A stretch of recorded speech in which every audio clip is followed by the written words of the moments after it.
Hello, and welcome to our NIT Squadcast. It's a podcast with interesting topics with even more interesting people.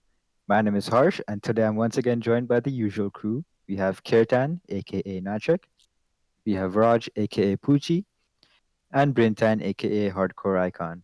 Also, as always, this podcast will be posted on YouTube. So if you can't watch live, then you can also watch on our YouTube channel. And for our YouTube audience, we do stream this podcast live on twitch.tv/Nachik5775 if you ever want to watch it live. All right, without further ado, let's get started on today's podcast. We have a special episode planned for you guys today, and this one will be pre-recorded, and in this one, we will be diving deeper into each of our lives individually, starting with Brintan and Vraj. And then in the next episode, we will talk about Kirtan and I. Okay, so for this podcast, we're gonna change it up a little bit. All four of us have written two questions each for each other, and we're gonna go one by one and then ask each other questions. For this episode, we're gonna be asking Brintan and Braj questions. Each question one will be professional and one will be personal that each of us really kind of wants to know about. We'll start off with Brintan. Each of us will ask him one question like about his professional life, and then after that, each one of us will ask about his personal life. Yeah. So take it away, Brintan. Tell us a little bit about yourselves. Alright, so starting off with a little bit of history. So I was born in Canada. I lived here for about 3 years before I moved to Sri Lanka, where I was started school there. Went for like 10 months. I'm pretty sure it was 10 months. And after that, we moved to Europe, around well in France, but it was around Paris, like just the border of it, which was a really good experience, honestly. On my part, like I enjoyed Paris a lot over any of the other countries I've been in, and it's honestly just been like the best vibes of anything. Like I always wanted to go back there, which I do mention in the our previous squadcast, the travel one.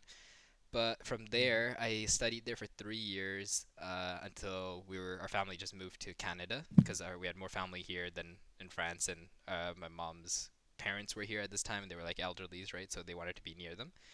And after that, I started going to school at Warburn Junior Public School, which I don't know if people would know that, but that's where two of us actually went, and I started school there.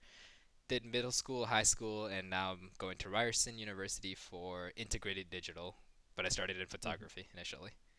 But yeah, that's just a brief history of my timeline, I guess. Yeah, Interesting. nice. So I guess I can ask the first professional question, and then I guess Kirtan and then Harsh can go, and then we'll come back for the personal questions. Sure. So the Sure. question that I wanted to ask was, so initially, like you said, I wanted to try to pursue photography, and if you can, and like however much you want, how did you sort of explain this to your family, and how was the process? Because with brown families, you can sort of imagine how that could be difficult. Right, I understand that completely. And actually, that's a good question because, yes, it was very difficult. So initially, like with like France and stuff, that's where like the whole idea started that I should become an engineer. That's like I feel like it's a very brown mentality with parents. Like I don't want to like just like racialize that as brown, but like it is basically like a brown mentality where like for us in my family, it was always like the male has to be an engineer while the female has to be a doctor. So that's how me and my sister were both raised, right? But so like around like in France around there, like I started working, like I started using like a GameCube at that moment. Like that's where I got it, right? And when I was using like I was fixing a lot of stuff basically. I was always interested in like building blocks, Legos, and that kind of stuff, right? So they always saw me like getting interested in this, so they just like started raising me in this mentality that I should become an engineer, right? It's always like, oh look, my little engineer, like doing this, doing that, right? Until I came to Canada and I was still in the same mentality, and like every time I fixed anything here, because I'm very tech savvy, I guess, in my own way. And like in my like family and like my building, for like the three families I used to live here with my like cousins and stuff, I would always be the first go to like fix something. So I'd always do it, and everybody would always hit me with the last sentences, oh, you're gonna become a good engineer or whatever the heck, right? It was all going good. I did want to achieve it until I got to high school, when I started like not losing focus, but I started losing interest for some of the subjects. And Mhm. what like really drove me away was chemistry at that point. It was too tough for me. Like I did grade 11 chemistry, and then from there it just like didn't work out. I knew that it wasn't the path I wanted to go. So I started looking at alternatives. So when I went to the university fair that year, I talked with actually one of our NIT members, Dharmik, right? We went up to Laurentian University, their like booth, Wait, right? Were you you there? we went Were together. you were there? Okay, yeah. There was a bunch of us, but I remember Dharmik like taking me with him and like asking all the questions, and I just sat there and listened, right? At that point, like the guy that we were talking to seemed very like outgoing and thing. He was like old man, but like he was really giving us all the information we needed. So I decided to let him know my situation, and he said computer science would actually be a perfect like opportunity for you because it doesn't require any of the sciences. It only requires math and English. And I was like, oh, that's great. Like the rest were just like any courses that you could get good marks on, right? So like, okay, that's actually a good idea. So my initial thought was, let's go to CS and go for computer science at University of Laurentian. And it was great because I always wanted to move out and be on my own. But Mhm. around grade 12, I kind of got hit with my anxiety issue when a robbery actually occurred in my in my like area, and I was in it. I didn't get robbed, but I was basically held down by some of the guys there too. So like, cause it was like people on some like drugs, I'm pretty sure. So like, we didn't want to like do anything that's gonna get us killed. So we just avoided any like confrontation. But that I guess triggered my anxiety. I always was anxious, but that just triggered it. So ever since then, I couldn't leave that house on my own, right? I needed like not even like leave my house, but I couldn't be left alone either. I was getting like really like panicky, right? So at that point, Laurentian seemed like a really bad idea, because it was 3 hours away, so I would have to live on residence, right? And at this point, I'm exploring my like my my choices, and I've applied still for computer science to like 3 universities or something, or like 5 universities or something like that. And so this is the end of grade 12 now, okay? I know I'm like giving a history behind this, but like it kind of I need to preface it, right? So at this point, I'm waiting in the summer for my acceptance. Didn't get any acceptance, okay? So at this point, I'm freaking out. I'm like, what's happening, right? Like I'm not getting replies because like not only am I not getting acceptance, I'm not getting rejections either. So I'm like, I don't know what to do, right? And at this point, September has started. So school's gonna start in about 5 days. I still haven't gotten a single reply from any universities. So I'm like, this is not right. So I start emailing, just batch emailing all of the universities. I'm like, I haven't gotten an answer. I don't know what to do because I can't take my next step without knowing. And at that point, I get UFT rejection, and then I get an acceptance from Brock. And I'm like, Brock is it's there, it exists as a university, not specifically one that I wanted to go to, but I got accepted, and I'm like, do I take this university, which means I have to move it within 10 days? Only person I know there is only one person, and he's already living on like a full residency, so I can't even like live with him. I would have to live on my own with four other people, right? So I'm like, this is so last minute. And at this point, I talked to my dad, and my dad says, you know what? I'd say take a year off, do more courses or whatever you need to, and try to apply either for something different or better or something, but like try to apply closer and like don't just pick it because of the fact that you just got that. So at that point, I addressed my arts interest because during high school, I started getting really into media arts. That was my like favorite subject. I actually put most of my effort into that, like starting from writing a script that was like 12 or 16 pages long for like just a movie project. And that's the one class I actually always went to after school to work on and ask the teacher there. I would never go to teachers. That's like I was too anxious to do that kind of stuff, right? Like to go talk to a teacher about a course or like any help, right? But this course I did, and that's when I knew that I had an interest for the arts section, right? So you know what? I was like, I think I want to do arts because that's what I'm interested in. Media arts, I got a media arts award in high school too, like out of everybody there. So like that was like my strong suit at the end of the day, right? And I addressed it to my dad, and he said at that point, he's like, you know what? Just get me a degree, and that's good enough. So I'm like, yes, this is a late way to say this. Like, if you had said this like a couple of years ago, I would have just focused straight onto that and probably been in university for that year. But at the same time, like, I took that as my opportunity. So what I did is, I'm like, this is my second chance. I'm not gonna mess it up. So what I did is, I just sat. I got like after he said that degree thing, that was my acceptance. So I guess that's what answered your question, Reg. Like that's how I got away with it. My mom never really accepted it, and I still don't think that they both fully accept it, but at the same time, I'm too far in now to be like no right to it anymore. And I'm doing pretty well right now, so like that's good enough for them, right? So they've kind of adapted to it, and they did like their more most concern is the career that comes from it, right? Because they're more the biggest intention is money, right? First for me, like my thought isn't about how much money I make; it's about if I could do the job I do happily. Because I'd rather not sit in a dead end job or like an office job for like hours and hours and just be depressed my entire day.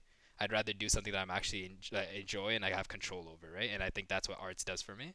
So from there, I started going to Ryerson like a year later. I focused fully on that summer before, like all the subjects I did.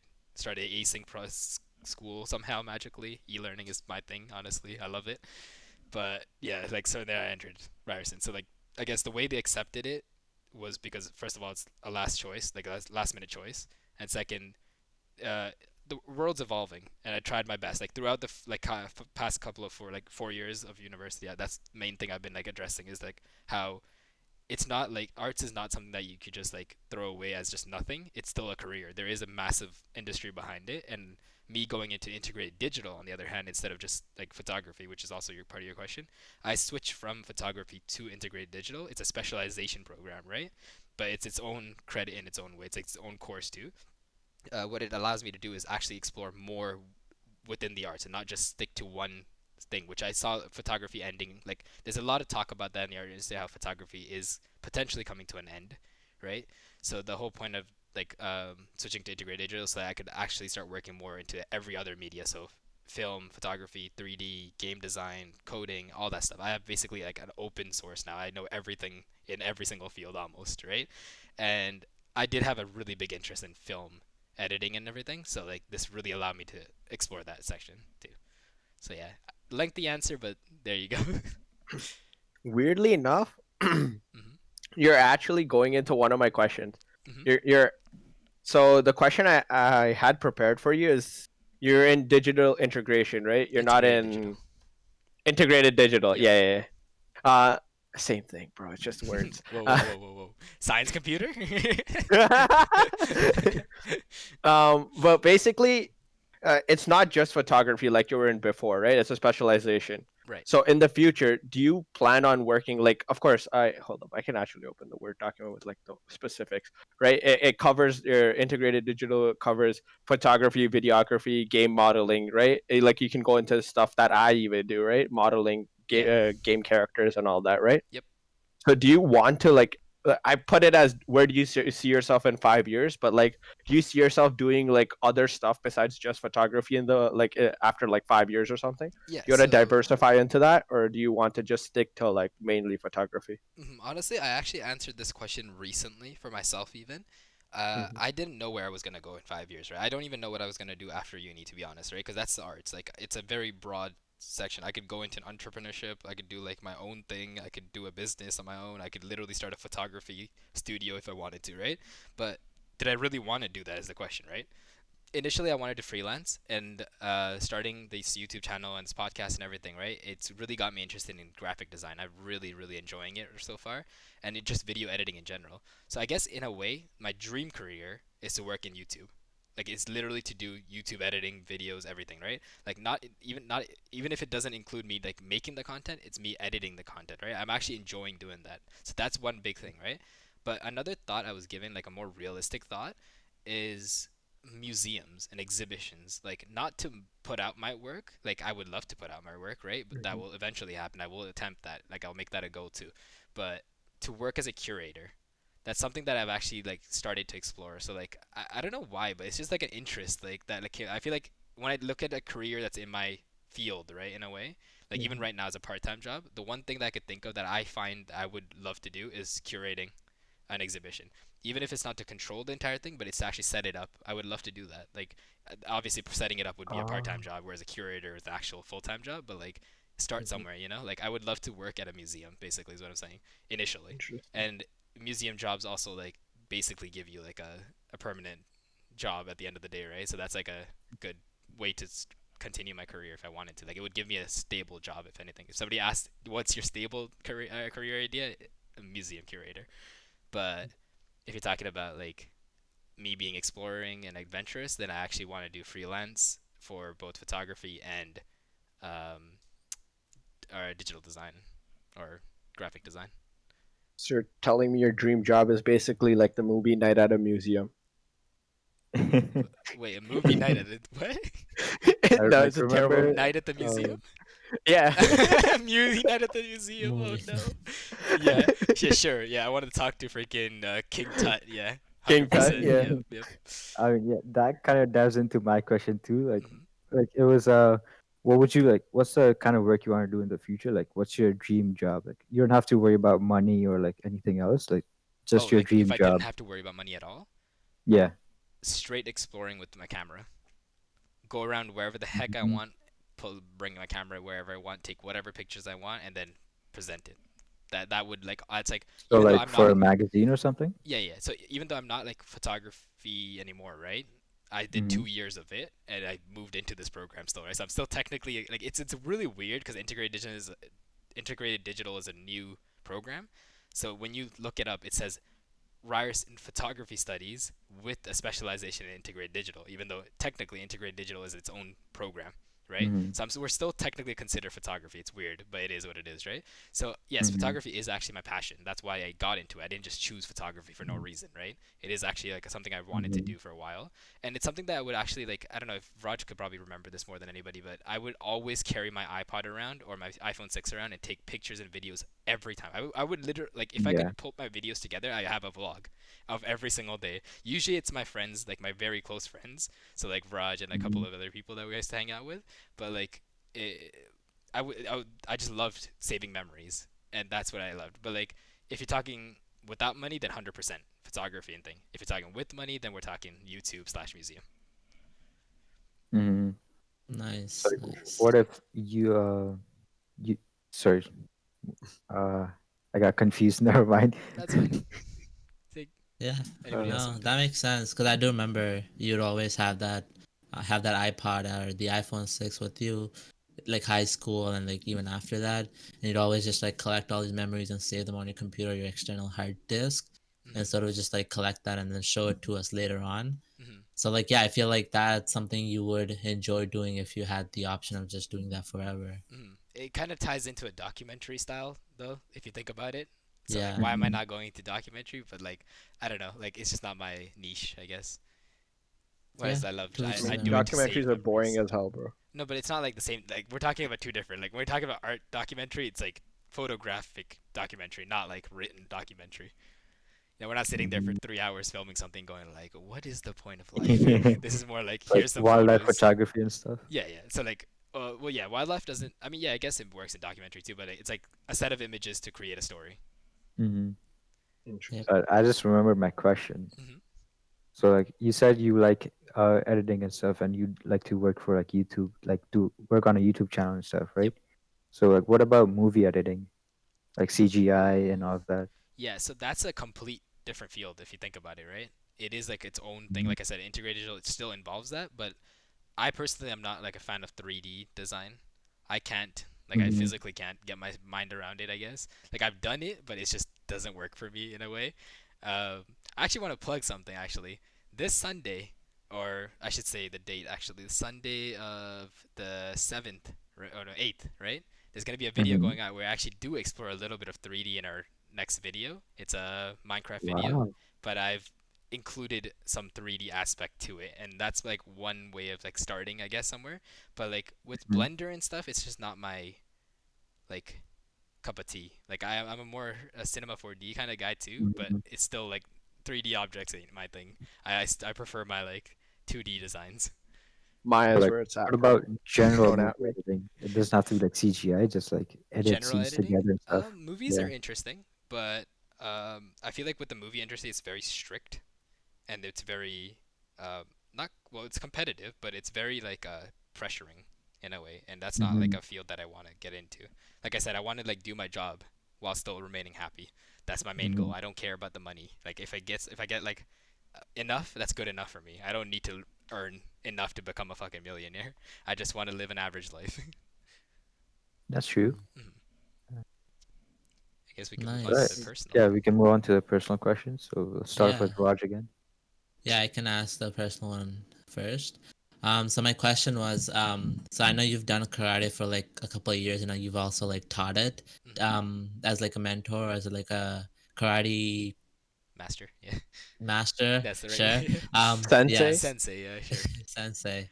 So what made you want to learn karate in the first place? And like sort of where did you start? Was it in France or was it like when you moved here? Or and also what do you think it taught you other than karate, of course? Like in terms of how did it shape your personality or who you are and the sort of decisions you make? So like my athletic background actually starts in France with gymnastics. I was in gymnastics for the 3 years I was there. So I was like actually like pretty athletic in a way. Like I was heading towards some like good goals. I was like very close to doing the splits actually, believe it or not. Now I lost it completely. But when I came to Canada, I actually didn't choose to go to karate. Martial arts wasn't my thing. But my dad, on the other hand, when he was little, like, or not little, but like around his 20s, he actually was a boxer back in Sri Lanka. So he already had that martial arts background, right? So he must have, I'm guessing, was the reason why he told my mom to put me in because my dad wasn't in Canada for 3 years or something like that when we were here. Mhm. So he must have like told my mom to put me in. So like I was placed in the karate class that's literally next to us. What used to be, not anymore. But I joined that class. I started there. I've been in karate for, I'm trying to remember the exact time. I think it was like 13 years now. But for 7 years, I was going from white belt to black belt, and then from there on, I was teaching. But yeah, like so, it's a journey, obviously, to learn to go through that many years of karate. Like it is very disciplinary, right? So I guess that my disciplineness is like way up there now. Like I have, if you actually to answer your question about the what did it teach you other than the actual fighting aspect is patience. Patience is very important, and I'm trying to think of the word. I don't want to say respect. Like it is respect, but it's also like I guess I'll say respect for now until the word pops in my head. But like it I we karate requires a lot of respect with other like contenders and the actual referees, right? You actually have to do so many things. It's not just like you go into a ring, you fight, right? We have a whole setup. We have to walk in a specific way. We have to bow. You have to learn the words and everything, right? So that kind of stuff is discipline, right? So I guess I'm Mhm. very disciplined in in that sense, and I have a lot of control with my like physical action. Like yes, I do karate. Yes, I could probably take on a lot of people very easily, but at the same time, you would not have ever seen me hit someone for any reason because I will not crack that easily. I have a lot of control. Okay, Kirtan, what are you giving me here? He's a liar, bro. He's hit me multiple Okay. times. We're not talking about a joke. We're talking legitimately, right? I'm not gonna attack somebody in a verbal conversation. I'm gonna finish the verbal conversation until you make your first move. I ain't gonna make it.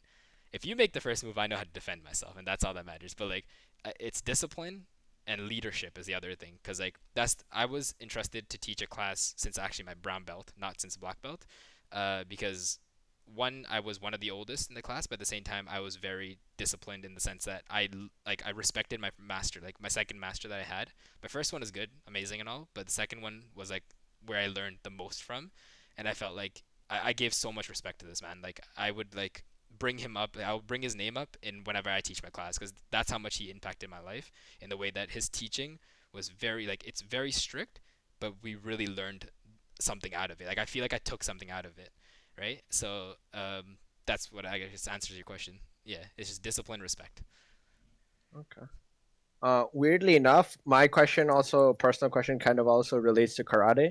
Did Hmm. any of the students in karate call you senpai or anything? Senpai. No, well, senpai is not a word used in karate.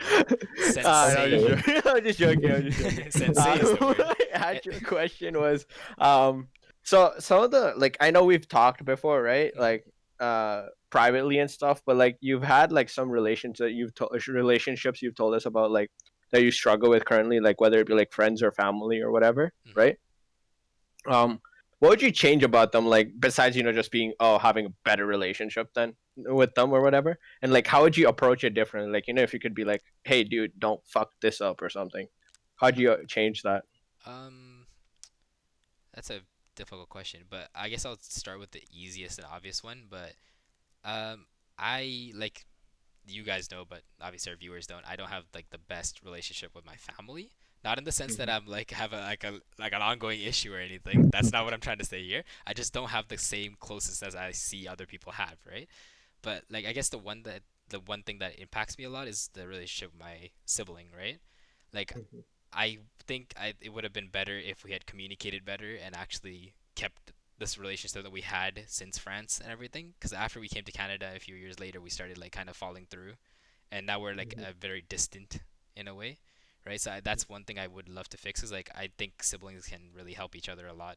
Like whenever somebody like when your parents are not there for you, the next step should be your siblings, right? But for me, it's not like that. And with my parents, I guess it's just like age because like I can't control that, right? The fact that they got married late and everything, but like I think we lost that little connection between us because of the age gap between my parents and I, right? And because of that, they're more like older than regular parents, I would say, like your parents. But Like old fashioned, like well, is old-fashioned and that's physically older. I'm oh, pretty okay. sure mine are older than. Actually, maybe not Harsh's because of the fact that Harsh has well way older siblings, Yeah. but I might be completely wrong still. But like they're Wait, they're are they around their 50s? they're in their 60s. Oh, okay. Yeah, Yeah, older. yeah. So they are older. So right. So like, but like that creates this gap, whereas that friendship relationship is missing, right? So that's one thing I would have liked to have fixed, but I can't fix that, right? Obviously. But as for my friends, right? I started off very closed off. I wouldn't say much to anybody. I would keep everything to myself. But something that helped me fix my anxiety was actually speaking out. Not fix it, but like to overcome it a little bit was actually come out and say things straight up. So right now I'm very like I would say I'm very straightforward in the sense that if I have an issue, I like to address it immediately with whoever it is. I don't care what it's gonna think. I would rather get it out than keep it in and like create a bigger issue with it, right? So uh I wish I did that sooner, cause me Mhm. enter like I guess it's not very like a much known thing, but when I came to Canada, I was bullied for like many years actually because of the people that I was around, but I had no choice because if I left those guys, I wouldn't have had any other friends to go to, right? Because like it Mhm. was all different to me. So the people that could understand me were the people that are Tamil, because that's the only way I could communicate to them. So I stayed with this Tamil group that was just not the best idea, but until like I guess high school where I actually started like talking to more people, getting back with the this Guju group that we had in Woburn Junior. There was this split between the Tamil group and the Guju group, but eventually we started like I guess I started sitting with them for lunch and stuff, and then I started talking to Vraj in grade 10, which is where like I started going more with Where all of you everything went guys. downhill. Yeah. Well, it went up and then it went down Uphill. and then it went up. But yeah, so I guess I wish I was more straightforward since then. Like I addressed the issue immediately Okay. instead of just being like um, to myself, I guess. Yeah. Okay. All right. That's pretty interesting. So, my question is a bit out of the box. Mhm. So you've mentioned a couple times that you're kind of against drinking, but like not other people drinking, but you yourself drinking. Mhm. So I just wanted to ask, like, why are you so against it? Why would you ever like try something, or are you just against drinking forever? Okay, so people that know me, know this. Pretty much everybody knows this that know me, but people that don't, well, I actually don't drink. I don't do drugs. I don't do smoking. None of that stuff. Okay, Mhm. I don't get like not even if it's hookah or like whatever shisha or whatever. I don't do any of that Yeah. stuff. Right.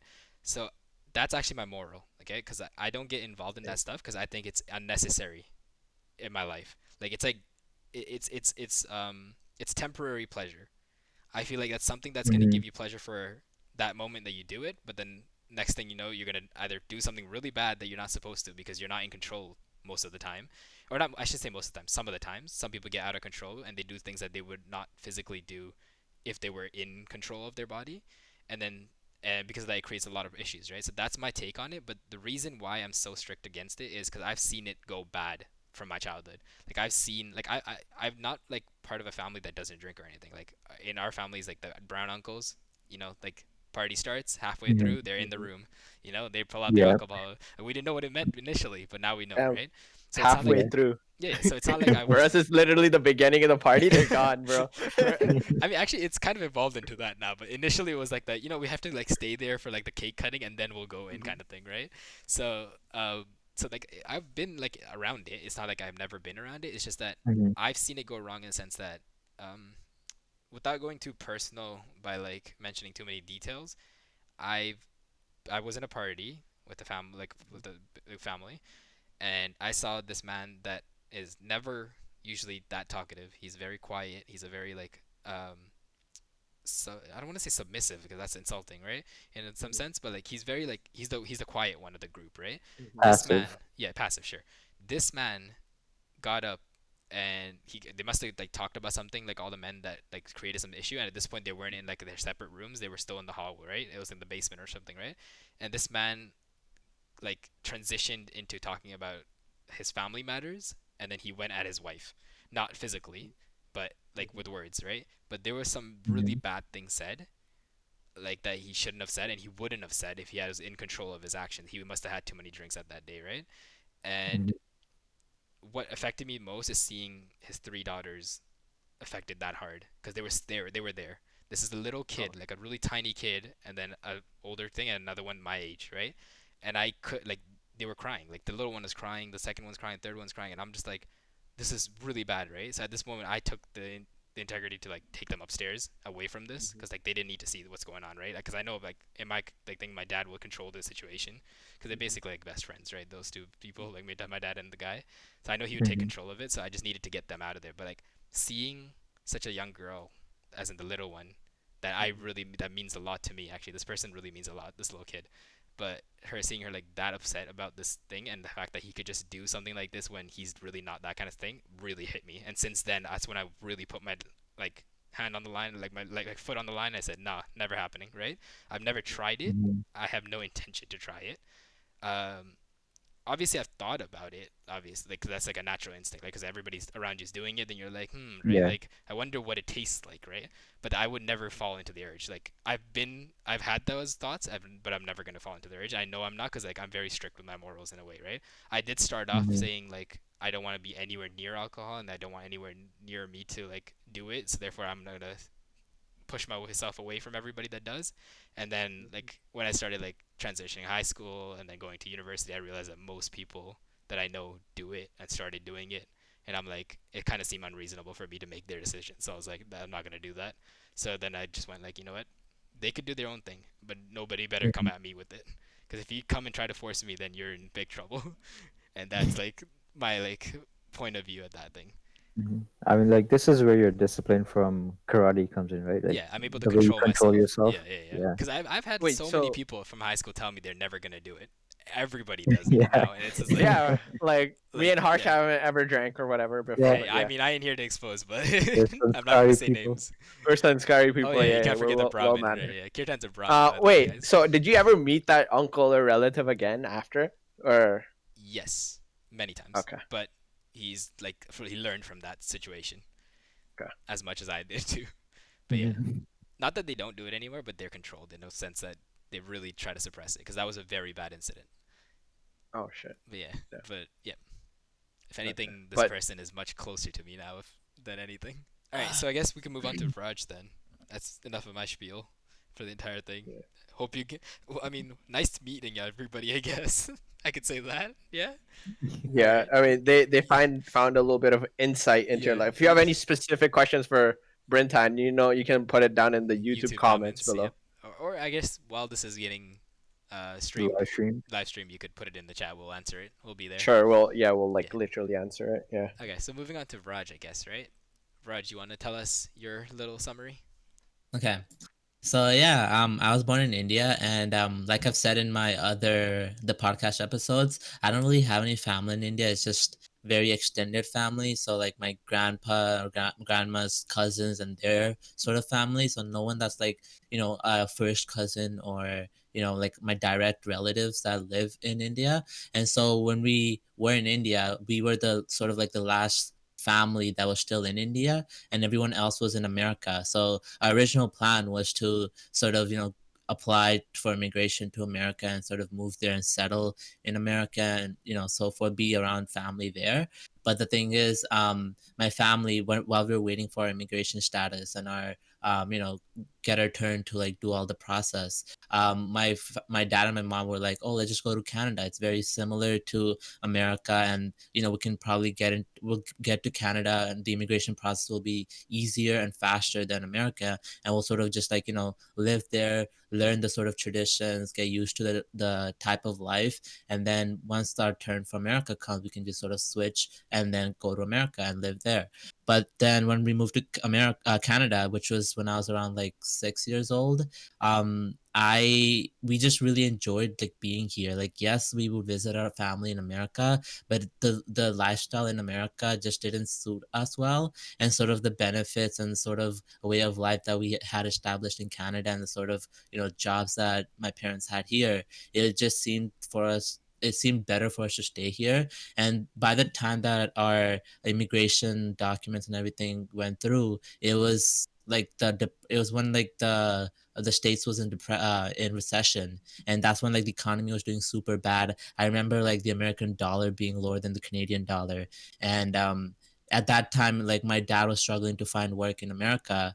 So like even though he was working here, he was still applying, and nothing really worked out for like a year or two. So we sort of like gave up our immigration status, our green card, and we just continued living in Canada.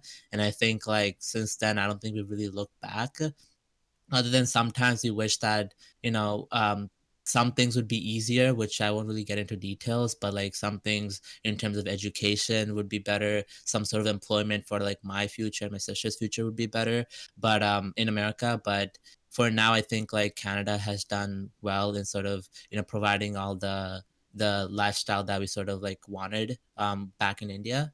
And so I don't think we'll ever really end up moving to America. All Mm, right, that's that's interesting. interesting. Good start. Good start.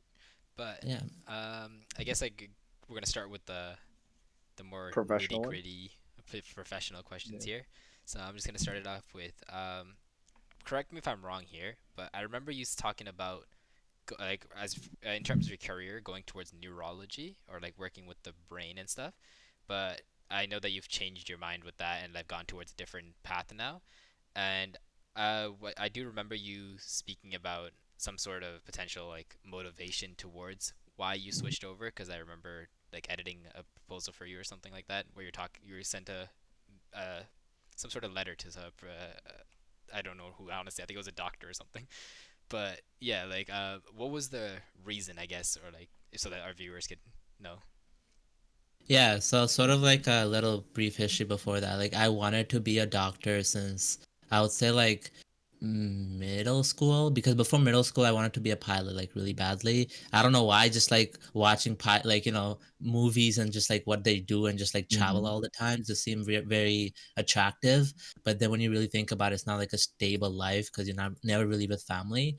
So that was like in elementary, but then middle school, since like middle school, I had like a lot of family members who've you know been around hospitals either because they got sick or because they became a physician or some sort of a medical professional themselves. And so I was just around like hospitals a lot since middle school, sort of starting like the first incidents would be like my grandpa who got a heart attack, and it was like very like critical to a point where like we weren't sure what's going to happen, but then he was able to survive. And then from there it was like my other grandpa's heart attack and in India, and sort of like how that, because of the inaccessibility and inavailability of like the healthcare services in India, and like how it's not good enough to like sort of help someone like right away. Sort of like he didn't get the help that he needed on time. That caused sort of like the precaution that sort of caused like the consequences on him not being able to survive that heart attack.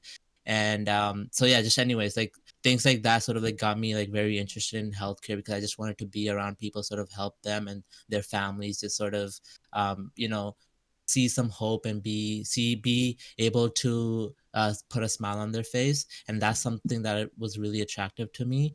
And originally I wanted to be a cardiologist because of all these heart attack incidences that I mentioned. But then my cousin in America, he just finished his medical school, and he did his stuff in like neurology. And so he was telling me about the stuff, the work he does, like the things that he learns about that's very detailed in neurology. That's like past like the first year basic stuff in each of the departments.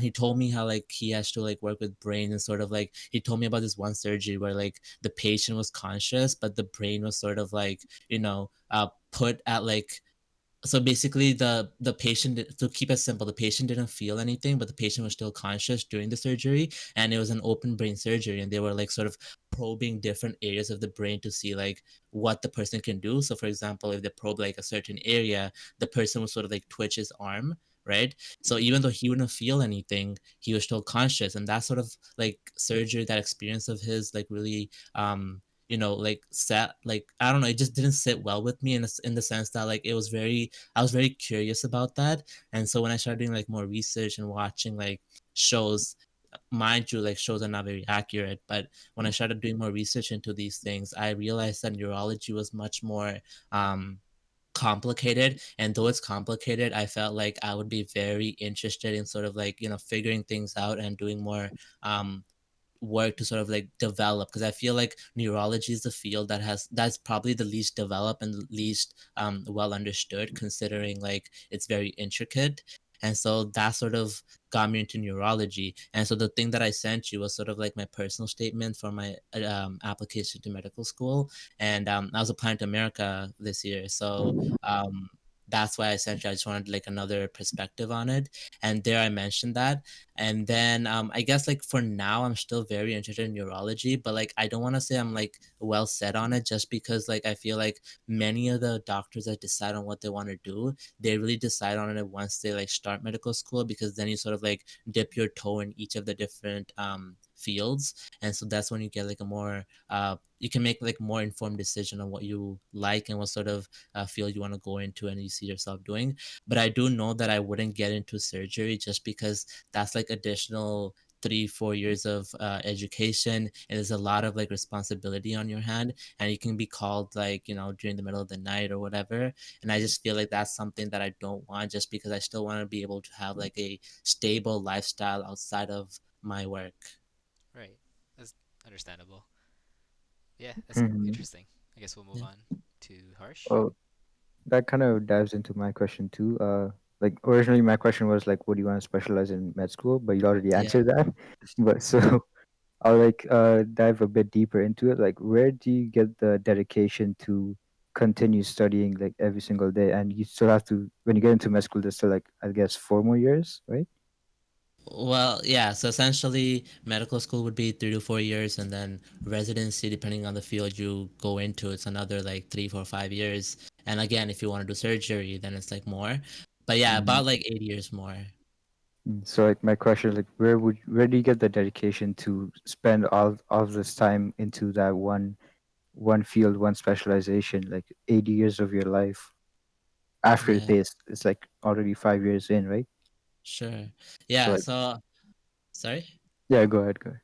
Yeah, no, so I was just gonna say that like um ever since I was little, I was just like very interested in learning new things, whether it be like, from a book or like from school or whatever, or like just online. I was just very like interested in learning new things about the world. And so like whenever there's like some sort of like source of information, I sort of like it grasps my attention, and like I sort of get consumed by it, right? And so I feel like that sort of mentality has like gotten me through like, elementary, middle school, and high school, and even in university. Like I just feel like when I have something to do, and I sort of like just have a different mindset that I like trigger, that sort of just like makes me like focus and, put away all the distractions when I need to.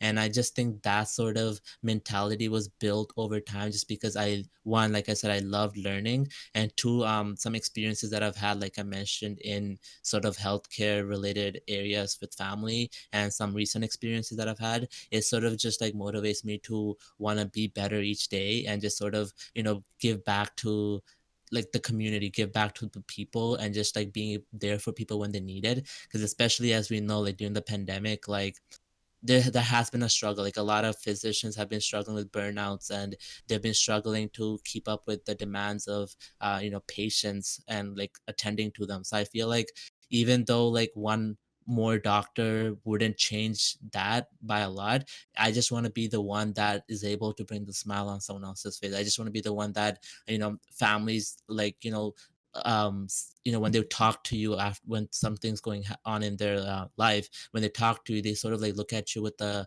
like hope, and you sort of able to provide that and be there for them. I find that very appealing. And so when I wasn't sure, because I that's an idea that I had before, so obviously I had to like figure out if that's really true with me. So I started like volunteering and shadowing physicians like since high school. And so whenever I did that, I realized that every time I was around people, I loved interacting with people, and I loved helping them, whether it be at school, whether it be at a hospital on a wheelchair, just helping them take them somewhere else, or just talking to a patient, like sort of help them understand a procedure, or help them just divert their mind from something that they're like dealing with. So I just enjoy doing that. So I realized that because I enjoy patient interactions, I feel like that's something I would want to do later in life. And when I sort of mentioned like this sort of experience to a colleague of mine, he mentioned to me, like, I know you said you like helping people, but that's like very common, and you can help people in many ways. For example, you can do research and you can develop new medications, and that's still considered helping people, right? Mm-hmm. So I thought about that for a second, and then I realized that I've done research in a university for like 2, 3 years. And the thing is that the dedication I put in, I realized that I wasn't as excited for each day to do research as I would be if I was directly interacting with the people that I was helping. So what I mean by that is, yes, I do research. Yes, I'm making some sort of efforts, or finding new things that's sort of like helping the overall cause, that's gonna help a patient eventually. But it's not a direct interaction. Like, I'm indirectly helping someone. Whereas if I was a physician, I would be directly interacting with them, and whatever I'm doing would be directly impacting their life, right? And that sort of mentality, that sort of idea, thought, like really like appealed to me. And I feel like that's the reason I wasn't as into research, and that's why I'm more into, like, I enjoy volunteering more than I enjoyed research. And I feel like if I go deeper into it, I'm actually able to interact with patients and take care of them, I feel like that would mean more to me than helping them in another way. Mm-hmm. So basically, your pleasure comes from helping other people, like make a difference in their lives. Exactly. And I feel like with doctors, you need to have like a skill that allows you to, like, it's called lifelong learning. You're Mm-hmm. always learning as a doctor, right? You never really stop even after you become a doctor. And I feel like my ability, but also like my interest in always like finding new information and learning new things sort of like applies that really well. Wow, that's really nice. Damn. Damn. So all I got from that was you're a really big nerd and you just love studying, No. even though you like, I don't know how you want to suffer through like even more years of Okay. just So like looking through books and shit. But yeah. yeah, no, okay. So, okay, sure, you can say that as a nerd thing, but that's what I mean by like finding new information is like, even when I'm talking about like a new game, like, if you probably realize, or if you haven't realized, I'm sort of like Mirza in a way, in the sense that, like, when there's a new game, for example, when we started League, or when we started Valorant, I got really hooked onto it, and I did like a lot of research in the sense that I wanted to master the game, right? Mhm. And so Mm-hmm. it's not just like in terms of like education that I want to seek information. It's like, even when I'm meeting someone, I will learn more about them until I think I know enough. Or like if it's a new game, I want to learn as much as I can to like be able to master it. So that thirst for, like, being better by learning something is so sort of what attracts me. Uh, See, now Yeah. that you put it that way, like, everything clicked, you know? Yeah. You said League of Legends, everything, gears started spinning. But League makes That's the everything click. that's the only like language he a good understands. analogy. Yeah. A language, like, under English, Gujarati, a little bit of League Hindi, of League of Legends. Legends. Majorly primary language of League of Legends. Yeah. All right. But weirdly enough, like, these guys focus more on your career and all that. I From what I've, like, I didn't talk to you that much in high school, but like throughout uni, what I've realized is, like, you're probably like one of the in our group, like the best person to who went through uni, like one of the best, like with the whole uni experience, right? So, and we do have like a lot of younger audiences, like a lot of us, like a lot of the people we stream towards, they're like 15, 16, right? Some younger, some a little bit older. What's advice you could give to them, like some people that could be entering like high school or university or college or whatever? Okay, this Or is gonna maybe make me, even me, I'm still fucking in uni, bro. What advice yeah. would you give me? Well, it's sort of counterintuitive because yes, I would say like study hard, blah blah blah, but it's also like some sort of regrets that I have with like university is that I didn't really make the most out of every opportunity, whether that be like an educational, academic, employment, whatever opportunity. It's also sort of like the social opportunities, sort of like going out, meeting more people, I don't want to say partying, but just sort of like enjoying that moment in life that you have. Because the thing is, when I look back at it right now, especially during the pandemic, there's no way that we're meeting new people. We're not going outside and partying. And so, like now that I look back at it, I wish that I did have that experience and meet people and sort of have some experiences that I could tell my kids or friends about when I'm like just chilling back with them.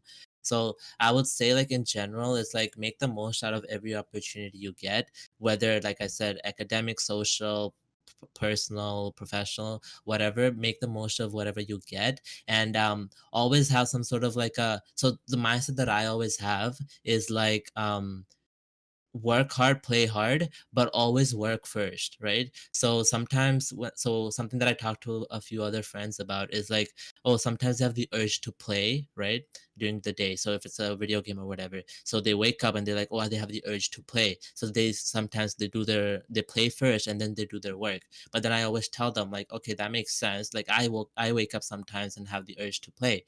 But the way that I think about it is like, if I work first, then I don't have to worry about the work when I'm playing. And that sort of like makes me get the most out of my playing experience. However, if I were to play first, then at the back of my mind, there's always that thought that, oh, I still have to do this thing that I dedicated to do for today. And if I don't do it, and if it becomes 1 a.m., or someone says, let's do one more game, 2 a.m., then I have to stay up even more to finish that work before I feel like I'm satisfied with what I did today, right? So it's always like have some sort of a mentality with everything you do. Plan ahead of time if you're going to do your work first or how you're going to sort of organize things. If you're going to organize it over Google Calendar, an agenda, or whatever that works for you. And another tip that I have is something that my cousin, who that I said is like a neurologist now, told me was when he was in high school and in university, he would at the end of each day, so like a weekday, he would sort of review all the content that he learned that day. Right. So let's say today's Monday, right? I at the end of my classes on Monday, I would review all the content very quickly. So like within like 30 minutes or 15, 20 minutes, just review everything I did that day. Okay, do that on Tuesday, Wednesday, Thursday, Friday, and then and then Saturday, obviously you're off, but on Sunday you do you review the entire week before, and then you prepare for the next week, whether that be by sort of like just not necessarily like doing your readings ahead of time unless you're required to, but sort of just like plan ahead of time, like, oh, you have a project coming up that's due on Thursday of of next week, then sort of like plan out how you're gonna divide your following days to like dedicate towards that project. So sort of always have some sort of a plan and organize your information, because that will make things less stressful, and it'll be smoother when you're actually working at it, and you'll actually find in time to make time to enjoy other things that you like doing in your spare time. Okay, Good, that's that's good advice. That's geez. very good advice. Yeah. Hopefully, yeah, this Holy viewers could really shit. use that for sure. Holy shit. Yeah, like actually, like it's genuinely good And advice. the reason, okay, so let me tell you that the reason I really asked my cousin this thing is because I was like, oh, how do I study for like university test? Because there's so much content, and since it's a semester, you have like everything cramped up in one test. So he said that doing this, reviewing each day, prepare for next day, and then at the end of the week, review the week, and then prepare next week. That will make your studying for tests easier because you already reviewed that content many times. Because think about it, the content I learned on Monday, I reviewed on Monday, but then at the end on Sunday, I sort of reviewed that again with the entire week. So now that makes your entire study notes more organized, but also makes the content easier to understand when you're like going back at it on the final exam. And you have to revisit everything and be like, oh shit, I don't remember anything I learned, right? It just makes everything smoother. So it's like it's a little bit of like a thought in your mind, right? Like it's at the back of your head, right? That you've already reviewed it, you already know most of it. Exactly. Yeah. I can verify that this advice is coming from somebody that actually is very successful in the whole education field. But yeah, Um, um, moving on from the whole professional thing, let's go more towards like the personal aspect of your lives, right? So, not to get too deep into this question, because we have a dedicated stream for this, but if there was one relationship advice that you could give from your past relationships, right, to your younger self, so you're giving yourself this advice, what would it be and why? So, in terms of okay. either if you wanted to fix it or like anything that you could Sure. have done too much or too less of. Right. Hold on, let me write this down for future. Well, there's a long list because yeah. Anyways, but like essentially, I would say that the more people, and this is something I learned from Birintan because he told me this after too. But it's like the more people you keep out of it, the better. But then like the relationship that I'm referring to was like during like school time, and it's always hard to do that when like it's like a friends group in a like an entirety of the friends group. Mhm. But essentially the more people you keep out of it the better, and by that I don't mean like, oh, just hide like you're dating or whatever, but more so that like don't get people involved in your problems, right? So like if you're struggling with something, don't necessarily tell everyone about it or get everyone's opinion or get everyone's opinion heard and take that into consideration, because even if they find out about it they might give an opinion, but it's up to you to take that into consideration or not, right? You can tell people and get advice because obviously that's needed, but do that with like a limited number of people, like maybe a best friend, from both sides that would like be not be biased towards any of the parties. So like yeah, one would be limit the information that you send out to the outside group, and second thing would be mature, and by that I mean like ego is there when you're young, and this might necessarily just be true for like young love and maybe not like when you're in your 20s and older, but when you're younger you're not mature and there's always ego involved, which means like when you think you're wrong you still want to fight for being right, right? Even though you know you're wrong and you don't want to accept that you're wrong, and if someone tells you that you're wrong you're not necessarily willing to believe it, and you just want to argue to make them like feel like they're wrong, whether that might be the case or not, because usually when there's an issue is two people involved. But you got to sort of understand when it's your fault and step back, reflect on it, adapt from it, improve from it. So I think one mistake that I made would be to like not be able to step back, take a little break to sort of reflect on my own actions and understand what I did wrong, or how do I want to approach this differently, because in the heat of the moment you always just want to toss out words or you just want to toss out arguments that are not necessarily reasonable, and trust me, looking back at it you think it's so stupid to argue about the things that you argue about.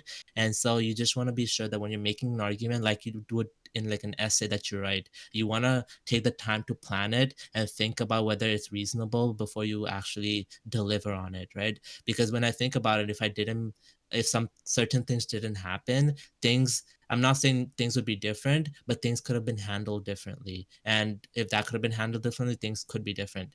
So all I'm saying is just be careful on not letting egos get in the way, not letting people get in the way, and just be mature about the decisions you make. I second that for sure. By the way, what I wrote down was Vraj loves Brintan with like a massive heart in the middle. You didn't If you center can't it. read it, You didn't Yeah, center I it. saw that. ah I was shit, gonna tell fuck. you didn't center it. Just put it where your face is, and you got it. You're good.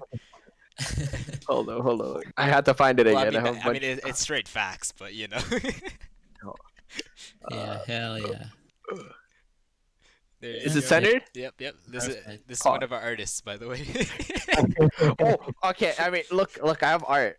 Ah, nice. All right. It's for D&D, but that's another whole thing. All right. Harsh, go ahead. All right. So what I wanted to ask is, it's this is kind of professional, but it's also a bit of personal. So when you get into med school and you're studying, and then if you when you become a doctor after that, you're not gonna have a lot of free time after, right? So how do you think you'll manage your hobbies and your free time and all that? Yeah, that's a good question because I thought about that many times, and that sort of thought like made me reconsider if this is really what I want to do. Like, yes, I want to do the things that I would be doing, but am I willing to accept the side effects, right? So I Mm-hmm. think like the way that I would handle is like one that I said, even though I like doing things hands on, I would deter from surgery of any sort and being a surgeon because one, like I said, that would be more education, but also greater responsibility. And you could be you're on call, so like you could be called any moment in the day to go if you're not actually there already.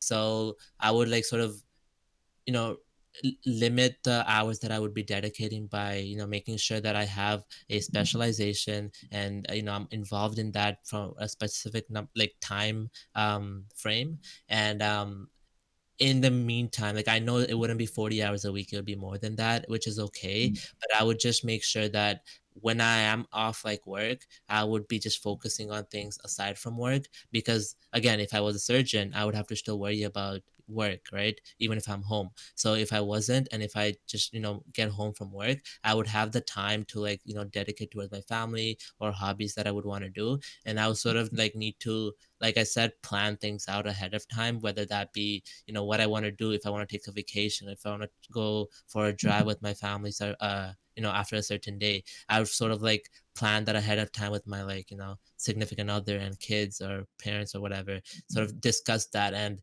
like plan that ahead of time so I know when I'm booked off. And the thing is, yes, we think that like doctors are like always working, they never really have time off, they're always busy. But I've talked to like when I said I shadowed physicians and I volunteered at hospitals, I've talked to a couple doctors and I've asked them about the same question, and they said that as long as you're not a surgeon, and as long as like you manage your time properly and you organize things properly, you will always have the time to go home and relax, right? Yes, it's not going to be like a typical job where it's like 9 to 5, but the thing is, there it is possible. Like for example, in ICU departments, you have doctors that work like 12, 13 hours a day from Monday to Thursday, but then they have like Friday, Saturday, Sunday off, right? So there's always like ways to work around that. And you're never really on call unless like you're a surgeon or like the only specialist in that hospital. So if that's the case, then you will not necessarily be bothered unless it's sort of like a call that you need to take. But I think like in terms of how I would manage my hobbies would be sort of just be sure about what I would want to do in my free time. So the things that I really enjoy would be like physical activity. So like going for a run, working out at the gym, playing sports with my friends, or sort of like I like enjoy traveling. So like, going for a drive or booking vacations ahead of time. I also enjoy video games. So obviously I wouldn't be able to play for hours that I do right now, but I would be able to like, dedicate a certain amount of time, maybe like 2 hours after I come home, freshen up, spend some time with family, eat, play for 2 hours, and then go back to like, whatever I need to do to plan the next day before going to bed. So sort of just like having like a schedule that's like not, I wouldn't say necessarily concrete, but at least something that's structured that I could follow would probably help. Mm-hmm. That sounds Now, nice. Yeah. like you've got like a lot of stuff planned out, right? And I don't know, this question's probably gonna sound super cliche and boring, right? But how the hell are you, bro? Like you, How the hell? yeah, how are you? Like I'm okay. mentally and stuff, right? Like this year was a next level year, right? Not only because of fucking Corona and all that, but like you've had some like highs, right? You graduated uni, you're getting into like masters, becoming a doctor and all that, but you've had some pretty lows. That's up to you to share, right? Um, so how are you? Like, how are you mentally? Like, is everything okay? Is everything? I know you're busy and like right now you're talking, right? Everything's fine, right? But I just want to know, are you okay? Yes. Yeah, I'm okay. It's life, right? Like at the end of the day, you don't know what's gonna happen, right? Like you're gonna have like a high tomorrow, but you can also have a low tomorrow, and you can't predict it. You can't plan for it. As much as I would like planning things, certain things are out of your control, and those are the things that like sort of hit you like a truck. But like you mentioned, like I graduated this year in spring, and then I thought everything was perfect. Like yes, Corona came, and then pandemic happened, and people were quarantined, so that was sort of like people were stuck at home. But then something that came out of the blue was like, without getting into too many details, I lost my mother recently, in April, and so that was like something that no one saw coming, and it hit like all of us hard, and it was especially difficult because typically when stuff like this happens, you have like family, friends, relatives who are able to come and support you, be there for you. But obviously with the pandemic and the restrictions, and like I said, most of my family is in actually America, so they can't travel, and friends and relatives, they, as much as they want to be with you, they can't physically be there with you. And so yes, that was hard, and yes, we struggled, and yes, I've talked to people for advice about it, and everyone has said time does its thing. So as much as when you're in the moment, it's hard to believe if time will actually help you heal. It's more so that time doesn't really help you heal. It's more so that time lets you learn how to deal with it and how to manage it. So yes, that absence, that gap still exists, and that pain still exists, but it's more so that you're able to deal with it and manage it in a healthy way, right? Because there are ways to like let that take over you and sort of like make unhealthy decisions from there. But you just have to realize that there are other important things, and as much as I like just want to like move, worry, like think about those things more. It's more so I have to realize that what would my mom want me to do? Would she want me to like pout over this incident? So would she want me to continue being what I'm doing and like continue striving for more and being successful, right? So it's like if she was there, what would I be doing? And in that sense, she's always there with me, like looking over me. So I just have to like realize that that is what's more important. And yes, being there for family is even more important now with like everyone dealing with this, with my dad and my sister. So just like being there for each other is important. And something that I didn't really mention was like my friends and like my family friends and relatives did a really good job in being there for us, even though they couldn't be there with us physically, by with constant Zoom sessions, talking over the phone, talking over Discord, video calls, phone calls, messages, even a drive by that like my family friends and like my friends set up. They like sort of visited me like outside the house from their car, and that sort of things, like it doesn't seem like a lot, but in that moment it was very meaningful because it sort of like allowed me to experience the outside world from just everything that I was like bombarded with at that moment. And so with people, like I said, like you never know what's going to happen. Just like don't take anything for granted, and if you ever think there's something you want to change in life, realize that you can do it now, because you don't know. Don't put it off. Like you don't know what's going to happen tomorrow. Like I said, you can have a high or you can have a low, right? And always like, if you're dealing with like hard things, just like don't be afraid to reach out to people. Support will always be there to those who seek it. So even though you might not want to seek like therapy, or even though you might not want to call like, I don't know, for example, kids health phone, you don't have to do that. You can call like a best friend, you can talk to a brother, you can talk to a cousin, you can talk to a good friend of yours, right? So there's always people there who will be willing to help you out.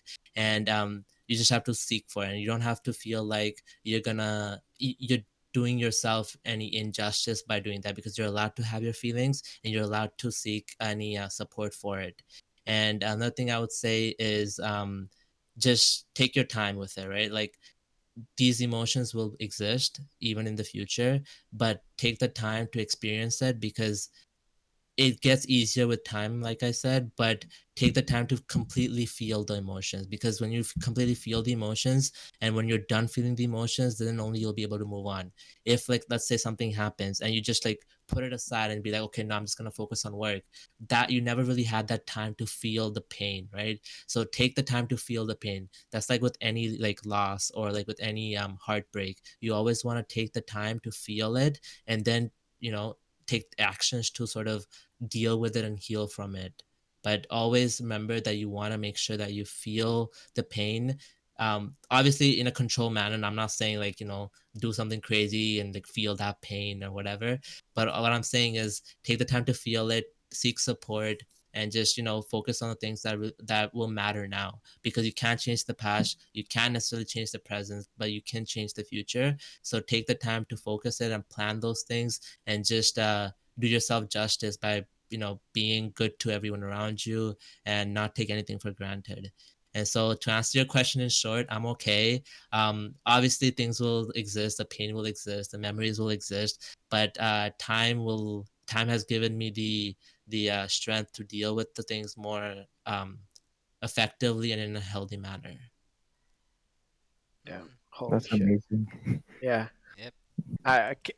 Yo, Brintan, can you edit in like a round of applause, kind of like, after it? Because that was like actually really good. Holy shit. I just want to let you guys know I have like a lot of respect for you guys, right? Both of you, right? I've known you guys for a while now, right? Now I can't say I don't know you guys well enough. None. That Okay, that joke like doesn't I run don't know, bro. anymore. It's been a while, and like I've known you guys. We've been having like these talks for a while. It I have like mad respect for you guys. You guys like went through like your own issues, right? And you guys are coming out of it. You you guys are kind of like crazy ass motherfuckers for doing all this shit. I don't know. I'm trying to end this, but I have no idea how to end this. Well, we all have Yeah. our No, I experiences. mean, I know what you're trying to say, like, but the thing is, like, Like, everyone has their issues, Yeah. right? yeah, Everyone deals with it, and I'm sure we're gonna learn a lot from you guys as well.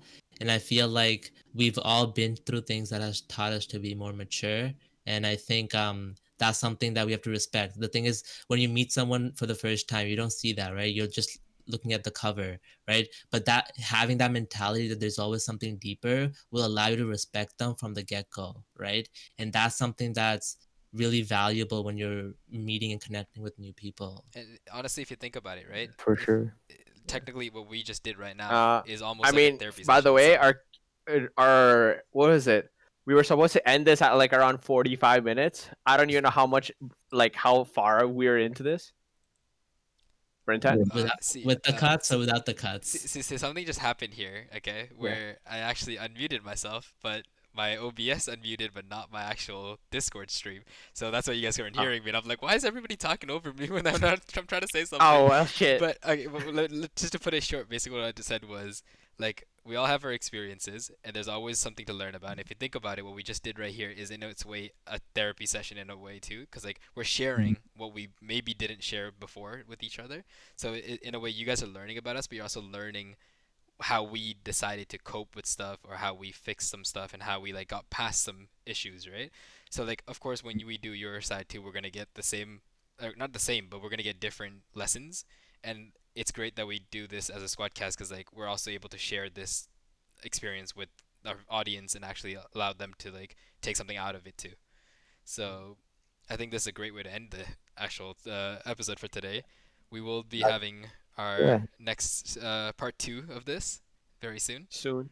I learned a lot about you guys today, and like I Yeah. hope the people watching this also learn some things. Hmm.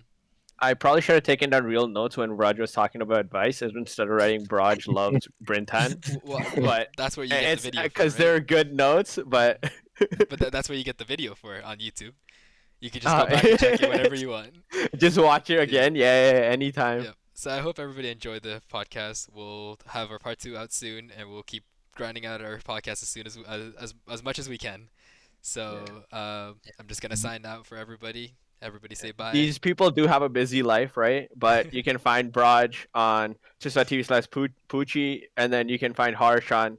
Do you want to link your YouTube? Why not? Actually, yeah, do it. Go Okay, for okay, it. okay. But you can find the other two with us. You can find Brintan Senpai with us. Yeah. He'll teach Senpai. karate. Sensei. Yeah, well, Senpai. No, please. But yeah, what Kirtan was trying to say with Harsh is Harsh posts keyboard tutorials now, or not tutorials, but So this covers. covers. Yeah. Yeah. So we'll link that Piano. down in the descriptions too if you want to go check it out if you're interested in that kind of content. But yeah, you know where to find us. They're all there at the description. We'll see you guys next week. Bye. Bye.